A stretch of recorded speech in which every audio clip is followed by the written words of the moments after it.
రాజకీయ చరిత్రలో అపూర్వ ఘటన రాజమండ్రిలో లోకేష్ పర్యటన అని ఘన విజయానికి కృషి చేసిన అందరికీ హృదయపూర్వక ధన్యవాదాలు తెలుపుతున్నట్లు నగర ఎమ్మెల్యే ఆదిరెడ్డి శ్రీనివాస్ తెలిపారు.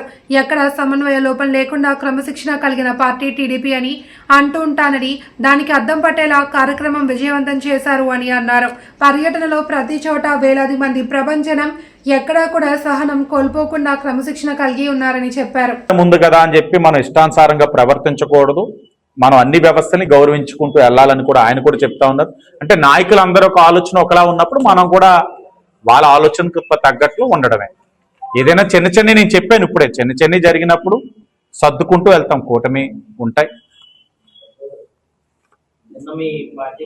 కొద్దిగా స్పోర్ట్స్ ఇన్ఫ్రాస్ట్రక్చర్ అన్నది వాళ్ళకి అవసరం ఉంది, అది శాప్తో కోఆర్డినేట్ చేసుకొని చెయ్యాలన్నది అన్నగారి యొక్క ఆలోచన.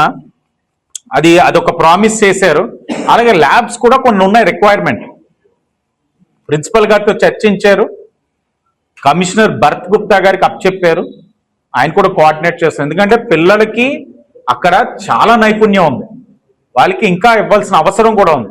వాళ్ళు మాట్లాడుతూ ఉంటే మీరు నమ్మరు, ఆల్మోస్ట్ అరగంట పైన వాళ్ళతో ఇంటరాక్ట్ అయ్యి ఉన్నాం. వాళ్ళు మాట్లాడుతుంది, వాళ్ళ ప్రెజెంటేషన్ అంతా విన్న తర్వాత మాకు అర్థమైంది ఏంటంటే ఈ జనరేషన్ చాలా ప్యాషన్తో ఉన్నారు, కానీ వాళ్ళని రైట్ వేలోకి తీసుకెళ్లాల్సిన అవసరం ఉంది. ఆ రైట్ వేలోకి తీసుకెళ్లే విధానాన్నే ఈరోజు లోకేష్ గారు చూపిస్తా ఉన్నారు, ఆలోచిస్తా ఉన్నారు, చేస్తారు కూడా చేస్తారు. ఎందుకంటే నిన్న పిల్లలు అడిగిన కొన్ని క్వశ్చన్స్కి అయితే మేమే షాక్ తిన్నాం, ఇంత ఆలోచిస్తా ఉన్నారా ఈ జనరేషన్ పిల్లలు అని. మనం తక్కువగా చూస్తున్నాం. అందరూ ఏమనుకుంటున్నారంటే ఈ జనరేషన్ పిల్లలు ఫోన్కి అడిక్ట్ అయిపోయారు, రీల్స్ చూసుకుంటున్నారు, ఇన్స్టాగ్రామ్లో ఉన్నారు, ఫేస్బుక్లో ఉన్నారని అనుకుంటున్నారు. ఉన్నవాళ్ళు ఉన్నారు, ఈ విధంగా కూడా ఉన్న వాళ్ళు ఉన్నారు కదా అని వదిలేలేము కదా, వాళ్ళందరినీ మార్చాలి కదా, అది బాధ్యత కదా ప్రభుత్వాన్ని. ఆ పనే లోకేష్ గారు చేస్తున్నారు. అలాగే ఇటువైపు కోణం కాయిన్కి అదర్ సైడ్ ఏదైతే ఉందో అదర్ సైడ్ ఉన్న వాళ్ళకి కూడా ఇవ్వాల్సిన అన్ని కూడా ప్రభుత్వాల బాధ్యత, అది కూడా చేస్తున్నారు. ఏఐ గురించి కూడా అడిగారు, ఒక టూల్ కావాలన్నారు, అది కూడా దగ్గరలోనే స్టూడెంట్స్ అందరికీ కూడా ఫ్రీ ఆఫ్ కాస్ట్ ఇవ్వడానికి కూడా లోకేష్ గారు ఆలోచిస్తా ఉన్నారు. అది కూడా అడిగినప్పుడు ఆశ్చర్యపోతా ఉన్నా నేను. మాకు అవసరం సార్ మా ఎడ్యుకేషన్ కోసం అని ఆయన కూడా నవ్వుకొని నేను అదే వాడుతున్నాను, తప్పకుండా అక్కడ మాట్లాడి నేను చేయిస్తానని కూడా మాట ఇచ్చాను. Thank you sir. దగ్గరలో మీరు చూస్తారు, జస్ట్ రెడ్ బుక్లో 1, 2, 3 బుక్ ఏమో ఇంత ఉంది. అందరికీ ఇంకా దగ్గరలో బ్యాండ్ బజావో. అంటే వాళ్ళు ఏమనుకుంటున్నారంటే అంతా మామూలు అయిపోయింది, ఏమీ లేదులే, ఏం జరగదులే, ఇవన్నీ కూడా ఏదో కబుర్లు అని అనుకుంటా ఉన్నారు. ఒక్కొక్కడికి అతి దగ్గరలో లెక్కలు మాత్రం చాలా గట్టిగా ఉంటాయి. ముహూర్తాలు పెట్టారు, కానీ లోకేష్ గారు ఒక విధానంలో వెళ్తారు. వాళ్ళ మాదిరిగా ఇష్టానుసారంగా అధికారం మదంతో అహంతో చేసే పరిస్థితులు ఇక్కడ కూటమిలో ఉండదు. చేశాము అని అంటే అటు ఇంకా తేరుకోలేని విధంగా ఉంటాయి, అంతే.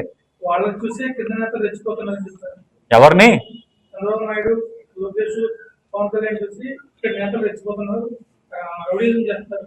మా నాయకులు చూసైతే మేము రెచ్చిపోతాం. ఎందుకంటే మా నాయకుని చూసుకోకుండా జగన్ చూసి రెచ్చిపోతాం ఏంటి? మా నాయకుల ధైర్యం చూసే మేము రెచ్చిపోతాం.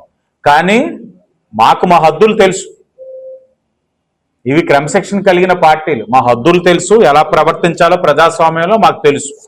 వాళ్ళ మాదిరిగా చేసిన తప్పులు ఒక్కొక్కటిగా మేము మాట్లాడుకుంటూ వచ్చామంటే అనేకం ఉన్నాయి. నేను లోకేష్ గారు కూడా చెప్పారు, అన్యాయంగా ఏ విధంగా అరెస్టులు చేశారు, నా కొడుకుని ఏ విధంగా ఇబ్బంది పెట్టారు, అన్నీ కూడా ఆయన గుర్తు చేశారు. అంటే అధికారం ఉంది కదా అని చెప్పి చట్టం అలాగే చుట్టాలు అయిపోవు.